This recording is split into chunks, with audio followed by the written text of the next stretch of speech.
was Miller's number 12 for me, and there were 5 things that stood out to me. The first was those couple of penguins which appeared, well, you couldn't actually see them in the video, so that was number 1. I also went nearly cleaved a seal, but unfortunately didn't capture that in footage either.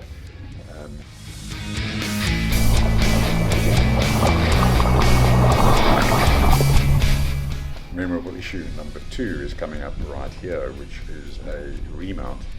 And this is actually the second one. The first one occurred before I'd even started the run. I was hanging around next to Miller's Rock at the beginning of the run, trying to set up my remote for the GoPro, which I'm using for the first time, and I got taken by surprise and flipped out there. So this was number 2. And you can see that one was caused primarily by an easterly swell, which I think was feature number 3 of the day.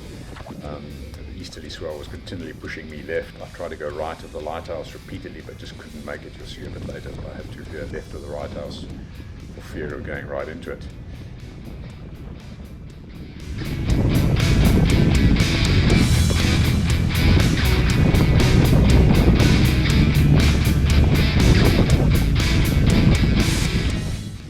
Third noticeable feature was that I was the only person in Venice Taxi.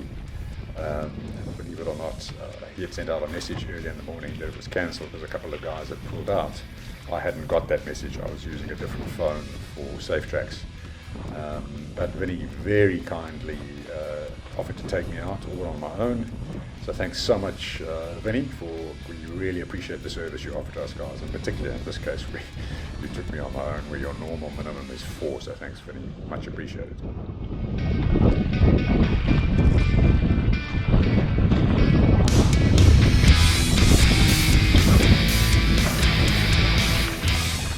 Memorable item number 4 is that I was actually using a shorter paddle.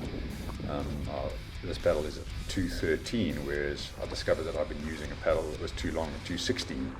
I went onto the Epic site and used their little app for determining the preferred or ideal paddle length.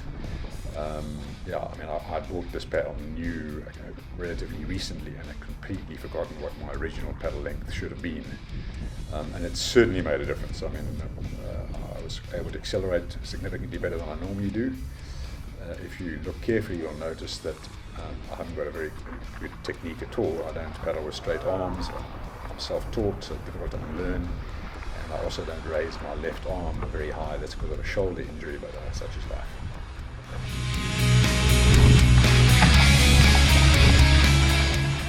So as probably bottom end of the intermediate range of paddlers, I felt on this run that I was really beginning to get the hang of things. And, actually managed to read a few runs, connect a couple. Still a huge amount to learn. And interestingly, even though this was my best run, it was actually 4 minutes slower than the day before when conditions were easier. But I think that was primarily because of the fact that the easterly swell was pushing me left, and so I probably was zigzagging the whole time.